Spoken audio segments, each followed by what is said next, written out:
नमस्कार, मैं हूं खुशबू पांडे। स्वागत है आपका हमारे खास कार्यक्रम जनता सरकार में, जिसमें हम बात करेंगे सत्ता के सिंहासन से लेकर जनता के सरोकार तक। साथ ही हम आपको बताएंगे प्रदेश सरकार की हर योजना के बारे में, जिनका सीधा संबंध हरियाणा की जनता से है।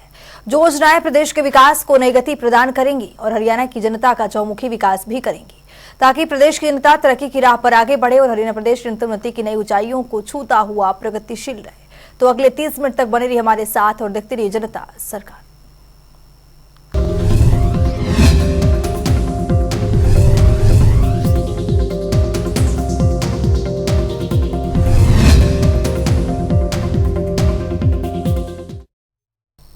हरियाणा के मुख्यमंत्री मनोहर लाल आज करनाल के दौरे पर थे। इस दौरान मुख्यमंत्री मनोहर लाल ने प्रदेशवासियों को लोहड़ी की शुभकामनाएं दी। इस अवसर पर मुख्यमंत्री मनोहर लाल ने जनसंवाद के जरिए लोगों की समस्याएं सुनी, तो वहीं उन्होंने कई समस्याओं का मौके पर। हरियाणा के मुखिया मनोहर लाल पर्व त्योहार के मौके पर प्रदेशवासियों को बधाई और शुभकामनाएं देते हैं। इसी कड़ी में मुख्यमंत्री मनोहर लाल करनाल पहुंचे, जहां उन्होंने प्रदेशवासियों को लोहड़ी की हार्दिक बधाई और शुभकामनाएं दी। इस अवसर पर मुख्यमंत्री मनोहर लाल ने लोगों की समस्याओं को जनसंवाद के माध्यम से सुना और मौके पर निदान भी किया। लोहड़ी त्योहार का बहुत बहुत आप लोगों को बधाई, बहुत बहुत शुभकामना। और खास करके जिन परिवारों में कोई नई ऐसी खुशी की बात आई है, तो उन परिवारों को विशेष बधाई। मुख्यमंत्री मनोहर लाल ने कहा कि कई लोगों की लिखित में समस्याओं को लिया और कई लोगों ने व्यक्तिगत रूप से समस्याओं को बताया भी। जो समस्याएं जनसंवाद में आती हैं, वो समस्याएं पोर्टल पर चढ़ाकर संबंधित विभाग को बताया जाता है। पिछले कुछ समय से जो समस्याएं आई थी, अधिकतर का समाधान किया गया है। मुख्यमंत्री ने बताया कि जनसंवाद कार्यक्रमों के जरिए से 60,000 शिकायतें पोर्टल पर दर्ज की जा चुकी हैं। और आज का जनसंवाद का कार्यक्रम हमने सब देखा ही है कि सब लोगों ने बहुत ध्यान से सारी बात सुनी है। जिन लोगों की अपनी तकलीफें थी, उन्होंने लिख करके हमको दी हैं। कुछ लोगों ने व्यक्तिगत हमको बताई है। तो इन सब को, जैसा हमारा सिस्टम बन गया, जनसंवाद का पोर्टल है, हर शिकायत, हर डिमांड वो उस पोर्टल के माध्यम से डिपार्टमेंट को भेजी जाती है और एक निश्चित समय के अंदर वो उस पर कार्रवाई करते हैं। और जिनकी कार्रवाई हो जाती है, लोगों को हम बताते भी हैं। अभी पिछले दिनों में जितने भी काम आए थे, उसमें से कोई 150 काम उनको लोगों को कंप्लीट करके बता भी दिए गए हैं कि उनका ये काम हो गया है। मुख्यमंत्री मनोहर लाल ने स्वच्छ अभियान पर बोलते हुए कहा कि हरियाणा देश के अग्रणी राज्यों में शुमार होता जा रहा है। स्वच्छ भारत अभियान के 14वें स्थान से हरियाणा 5वें स्थान पर आया है। हरियाणा के लिए एक बड़ी उपलब्धि है। इसके साथ ही कार्यक्रम में मुख्यमंत्री ने बताया कि मुख्यमंत्री अंत्योदय परिवार उत्थान योजना के तहत लोगों को 50,000 से 2 लाख रुपए का ऋण दिलाया जा रहा है। गांव में महिलाओं के स्वयं सहायता समूह गठित किए गए हैं, जो सिलाई, कढ़ाई, बुनाई जैसे छोटे कार्य करके 10 से 15,000 रुपए महीना कमा रही हैं। उन्होंने बताया कि दुनिया में 2021 में गरीबी का एक सर्वे हुआ था, जिसमें पता चला कि भारत में 13% लोग गरीबी रेखा से ऊपर उठे हैं। पारदर्शिता के साथ काम कर हरियाणा के मुखिया मनोहर लाल प्रदेश के उत्थान के लिए कई बड़े और कड़े कदम उठा रहे हैं। यही वजह है कि हरियाणा हर क्षेत्र में विकास कर रहा है। इस अवसर पर इंद्री के विधायक राम कुमार कश्यप, बीजेपी जिला अध्यक्ष योगेंद्र राणा समेत कई गणमान्य व्यक्ति एवं अधिकारी मौजूद रहे। ब्यूरो रिपोर्ट, जनता टीवी। वहीं अपने जनसंवाद कार्यक्रम के दौरान मुख्यमंत्री मनोहर लाल ने गांव जरीफाबाद के स्कूली बच्चों को सरकारी बस का एक बड़ा तोहफा दिया है। मुख्यमंत्री के इस फैसले से लोगों में खुशी का माहौल है। इस रिपोर्ट को देखिए।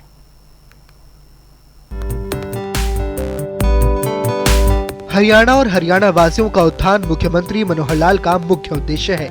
यही वजह है कि हरियाणा के बच्चे हर क्षेत्र में अपना परचम लहरा रहे हैं।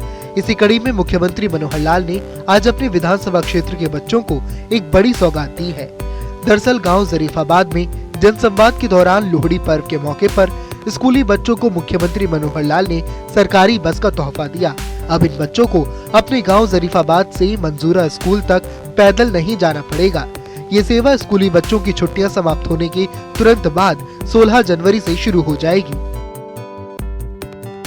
जनसंवाद कार्यक्रम में गांव की महिला सरपंच की ओर से गांव में ड्रेन का नवीनीकरण, शमशान घाट का पक्का रास्ता, गांव में पंचायती जमीन से इंद्र पैलेस तक खेत के रास्ते को पक्का करना, पुस्तकालय का नवीनीकरण तथा विभिन्न समुदायों के चौपालों के नवीनीकरण करवाने की मांग मुख्यमंत्री के समक्ष रखी गई, जिस पर मुख्यमंत्री मनोहर लाल ने ग्राम पंचायत द्वारा रखी गई लगभग सभी मांगों को पूरा करने की घोषणा की। इसी तरह से गांव में गरीब लोगों को प्रधानमंत्री आवास योजना के तहत पक्के मकान बनवाने की मांग सरपंच की ओर से रखी गई। इस मांग को भी स्वीकार करते हुए कहा कि हरियाणा सरकार ने मुख्यमंत्री आवास योजना बनाई है, जिसके तहत प्रधानमंत्री आवास योजना से वंचित लोगों को हरियाणा सरकार पक्के मकान उपलब्ध करवाएगी। जनसंवाद कार्यक्रम गांव के 6 लोगों के लिए उस समय वरदान साबित हुआ जब मुख्यमंत्री मनोहर लाल ने मौके पर ही उनकी पेंशन लागू करने के निर्देश दिए। जिला समाज कल्याण अधिकारी ने तत्परता दिखाते हुए तुरंत प्रभाव से पेंशन लागू कर दी और उनको मुख्यमंत्री के कर कमलों से पेंशन लागू होने के प्रमाण पत्र भी वितरित करवाए गए। इस मौके पर नगर निगम महापौर रेणु बाला गुप्ता, भाजपा जिला अध्यक्ष योगेंद्र राणा समेत अन्य गणमान्य व्यक्ति एवं अधिकारी मौजूद रहे। ब्यूरो रिपोर्ट, जनता टीवी। पारदर्शिता के साथ काम कर रहे हरियाणा के मुखिया मनोहर लाल ने करीब 9 सालों में हरियाणा की तकदीर और तस्वीर बदलने का काम किया है। आज हरियाणा की छवि देश के अग्रणी राज्यों में शुमार होता जा रहा है, क्योंकि यहाँ के मुखिया मनोहर लाल ने ये साबित कर दिया है कि राजनीति में रहते हुए समाज की भलाई के लिए व्यापक तरीके से कार्य किया जा सकता है, जिससे आम जनमानस तक लाभ पहुंच सके। देखिए मनोहर सरकार के 9 साल के कार्यकाल से जुड़ी एक खास रिपोर्ट।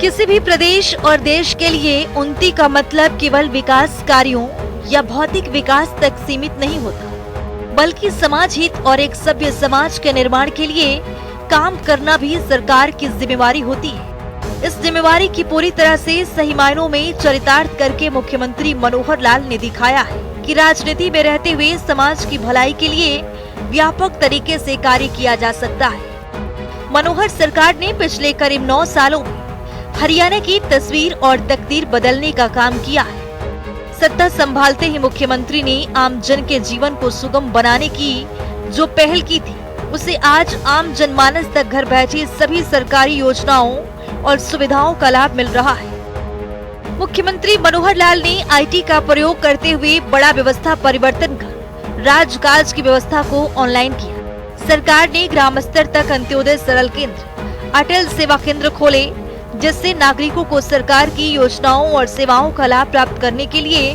दफ्तरों के चक्कर लगाने से मुक्ति मिली। आज इन केंद्रों के माध्यम से प्रदेशवासियों को 50 से अधिक विभागों की 680 से अधिक योजनाएं और सेवाएं मुहैया करवाई जा रही है। इतना ही नहीं, सामाजिक परिवेश में परिवार एक इकाई होता है, इसीलिए परिवार की पहचान के लिए मुख्यमंत्री ने परिवार पहचान पत्र एक महत्वाकांक्षी योजना शुरू की है।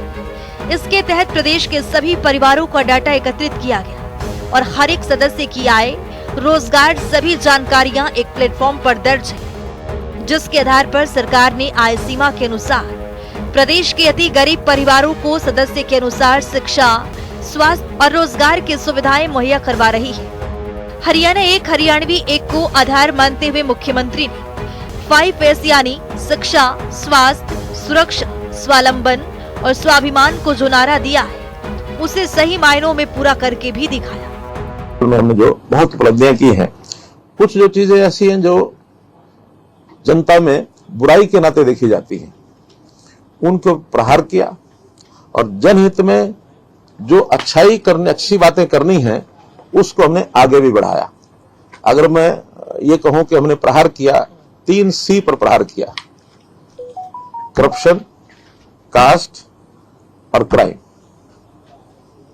3 चीजों पर हमने प्रहार किया है और लगातार चल रहा है, क्योंकि विषय ऐसे हैं कि जो एक दिन में समाप्त नहीं हो सकते, चाहे वो क्राइम हो, चाहे वो करप्शन हो, चाहे वो कास्ट ओरिएंटेड सारा जो सिस्टम बना होता है वो हो। और इसी प्रकार से हमने 5S को प्रमोट किया हमेशा, शिक्षा, स्वास्थ्य, सुरक्षा, स्वावलंबन और स्वाभिमान। इन 5 चीजों को हमने लगातार प्रमोट किया है।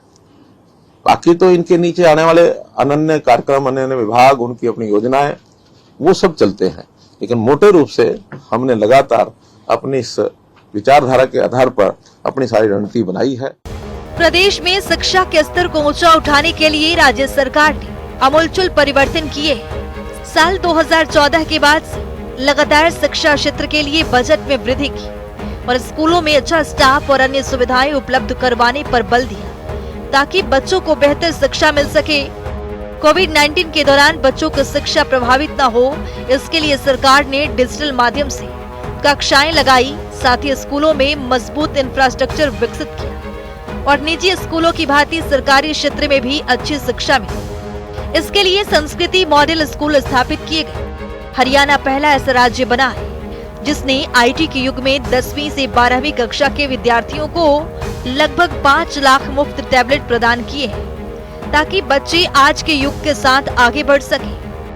राष्ट्रीय शिक्षा नीति 2020 को राष्ट्रीय लक्ष्य यानी वर्ष 2030 से पहले वर्ष 2025 में हरियाणा में पूर्ण रूप से लागू करने का निर्णय राज्य सरकार ने लिया है और 2025 तक ऐसा करने वाला हरियाणा देश का पहला राज्य बनेगा।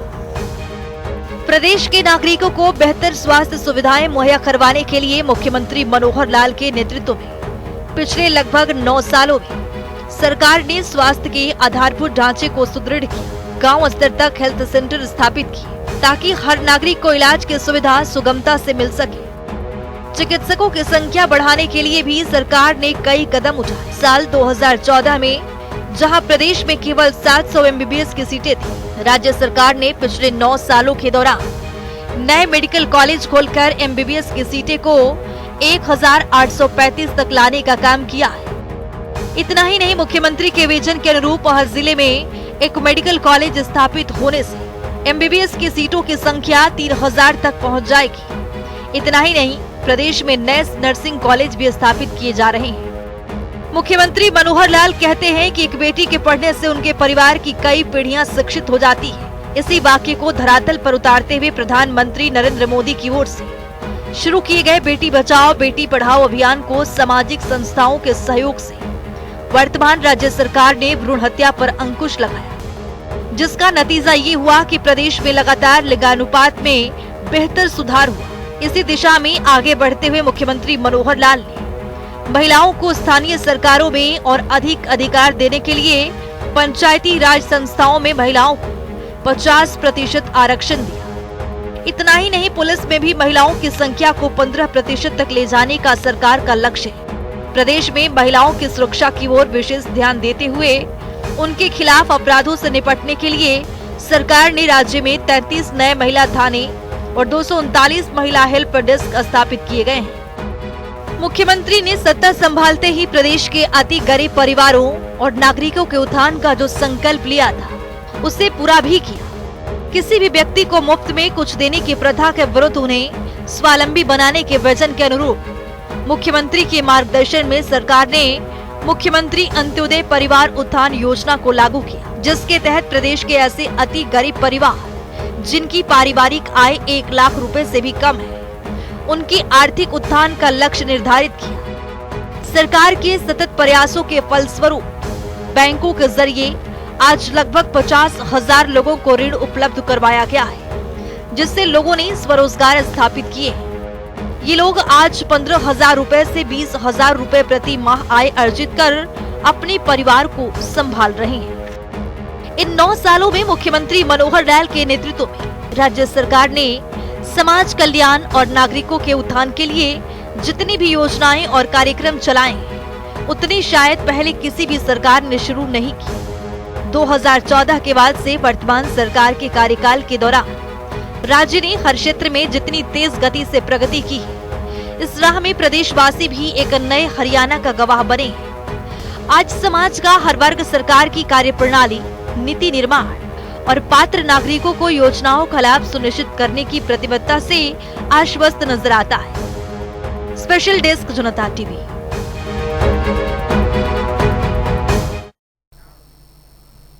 हरियाणा देश में एक विकसित राज्यों के तौर पर उभरकर सामने आ रहा है, जहां हरियाणा की मनोहर सरकार प्रदेश के उत्थान के लिए कई योजनाएं चला रही है, तो वहीं दूसरी ओर समय समय पर मुख्यमंत्री मनोहर लाल पोर्टल के जरिए प्रदेश के विकास को गति देने का काम कर रहे हैं। इतना ही नहीं, मुख्यमंत्री मनोहर लाल की ओर से लागू की गई परिवार पहचान पत्र योजना आज लोगों के लिए वरदान साबित हो रहा है। परिवार पहचान पत्र के जरिए गरीब जरूरतमंदों की पहचान हो रही है और जरूरतमंद सभी योजनाओं का लाभ भी उठा रहे हैं। इस रिपोर्ट को देखिए।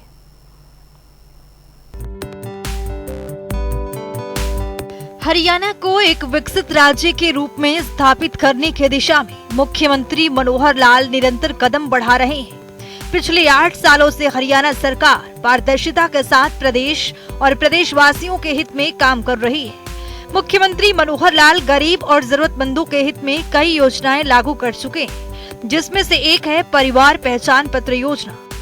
इस योजना के जरिए नागरिकों को सरकारी सेवाओं का लाभ मिल रहा है। इसी कड़ी में मुख्यमंत्री मनोहर लाल ने कहा कि हरियाणा देश का एक ऐसा राज्य है जहां विकास को व्यक्ति के साथ जोड़ा गया है और व्यक्ति के साथ परिवार की पहचान कर इसे और पुख्ता बनाया गया है। इसमें परिवार पहचान पत्र सबसे सशक्त माध्यम साबित हुआ है। इससे न केवल अंत्योदय परिवारों को चिन्हित कर उन्हें विकास योजनाओं से जोड़ा गया है, बल्कि उन्हें इन योजनाओं का लाभ भी समयबद्ध तरीके से उपलब्ध करवाना भी सुनिश्चित किया गया है, जिसको लेकर मुख्यमंत्री ने कहा कि प्रदेश सरकार का उद्देश्य है कि अंत्योदय का कल्याण सबसे पहले हो। इसी को ध्यान में रखकर सरकार ने सूचना प्रौद्योगिकी के माध्यम से ऐसे सॉफ्टवेयर विकसित किए हैं जिससे समग्र प्रदेश का डाटा एक जगह उपलब्ध हो पाए। परिवार पहचान पत्र कि पूरे हरियाणा की आबादी का परिवार के हिसाब से उनके हर सदस्य का एक डाटा कैसे हम रख सके, ताकि हर किसी का कल्याण करने के लिए सरकारी योजनाएं बनाई जा सके।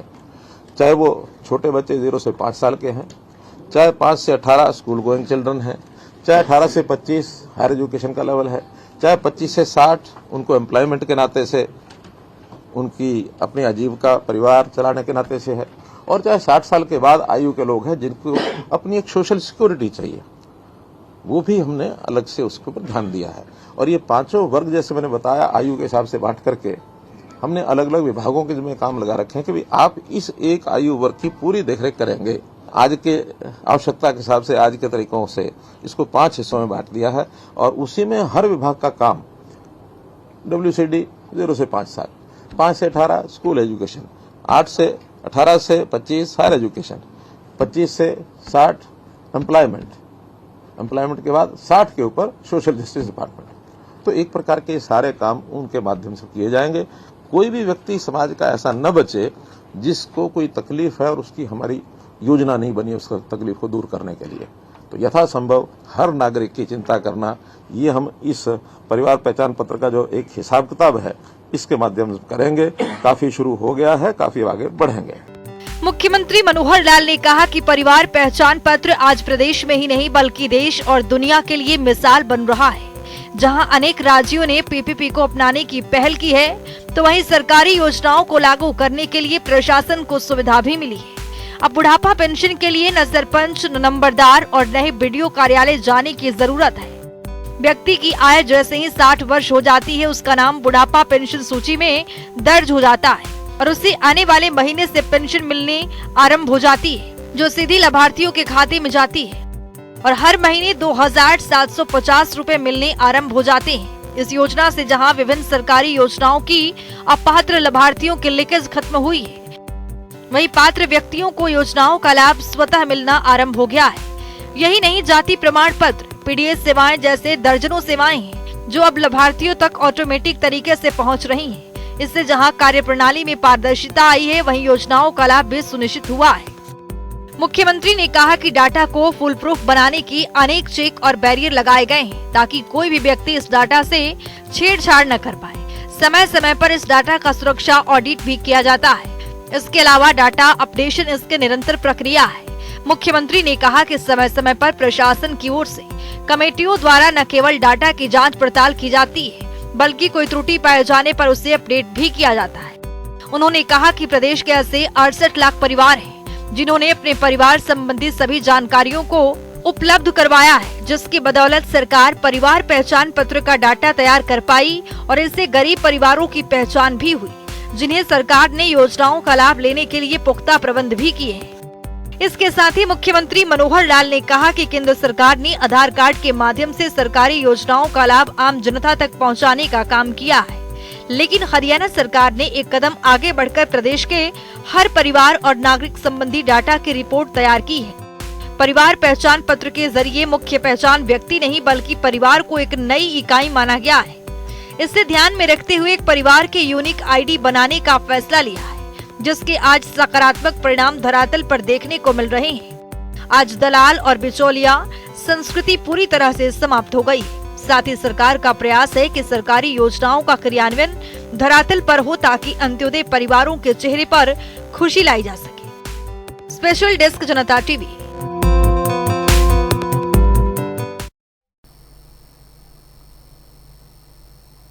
तो चलिए अब जान लेते हैं आज के इस सवाल के विजेता कौन है।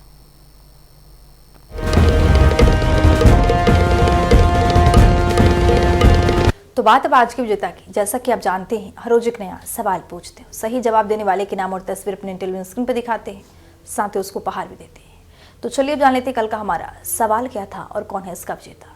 कल का हमारा सवाल था कि हरियाणा में पराली बेच प्रोत्साहन योजना की शुरुआत कब की गई थी। इसका सही जवाब है बी, अक्टूबर 2021। ढेरों जवाब आए, लेकिन आज के हमारे विजेता हैं राजेश अग्रवाल हांसी से। राजेश, आपको बहुत बहुत बधाई। तो फिर पूछेंगे आज का सवाल, देखते रहिए जनता टीवी।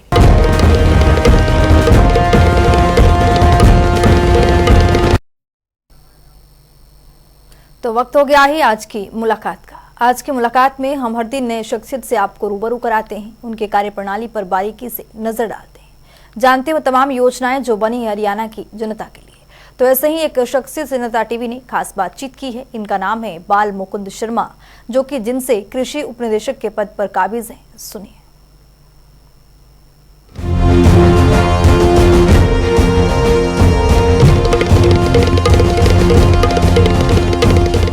को लेके किसानों में ह्यूज अमाउंट में जो फर्टिलाइजर, केमिकल फर्टिलाइजर्स का यूज़ हो रहा है। सबसे बड़ी समस्या हमारे देश में पानी की आने वाली है, जो ये कह रहे हैं कि अगर नेक्स्ट वर्ल्ड वार कोई होगा तो वो पानी को लेके होगा। जहाँ तक हम धान की बिजाई करते हैं, धान पैदा करते हैं, उसमें 1 किलो धान पैदा करने में करीब करीब 3000 लीटर पानी लगता है। इन सब समस्याओं के समाधान के लिए भारत सरकार द्वारा, हरियाणा सरकार द्वारा ये जो साल है ये मिलेट्स वर्ष के रूप में मनाया जा रहा है, मोटे अनाज के रूप में मनाया जा रहा है। दूसरी तरफ इसका शारीरिक बदलाव में और जो हमारा डेली रूटीन चेंज हुई है, जो हमारे खान पान चेंज हुआ है, जिससे बहुत सारी बीमारियां, हमारे शरीर में बहुत से पोषक तत्वों की कमी होती है, उनको पूरा करने के लिए हम सभी किसानों को इस चीज़ के लिए प्रोत्साहित कर रहे हैं कि वो मोटे अनाज की खेती करें, जैसे बाजरा है, ज्वार है, उसकी खेती करें।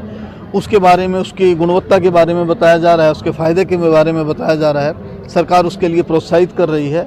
सरकार जो धान को बदल के कोई दूसरी फसल लगाता है, उसके लिए प्रोत्साहित राशि भी दी जाती है।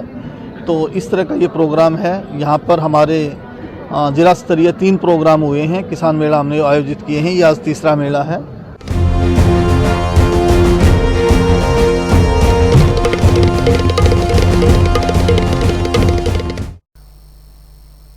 अब वक्त हो गया है आज के सवाल का। तो चलिए अब जान लेते हैं आज के सवाल में क्या कुछ है।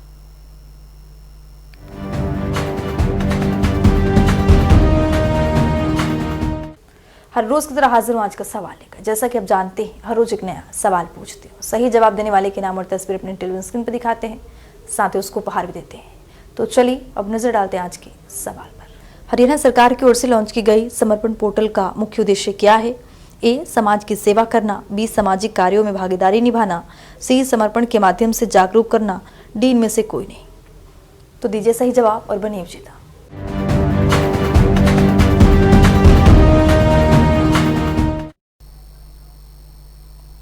तो इस खास कार्यक्रम के जरिए हमारा मुख्य उद्देश्य हरियाणा सरकार की कल्याणकारी योजनाओं की जानकारी और उसका लाभ प्रदेश के हर एक नागरिक तक पहुंचाना है, क्योंकि जब प्रदेश का हर एक नागरिक समृद्ध और खुशहाल होगा तभी प्रदेश विकास के पथ पर अग्रसर हो पाएगा। हमारे खास कार्यक्रम जनता सरकार में आज के लिए इतना ही। नमस्कार।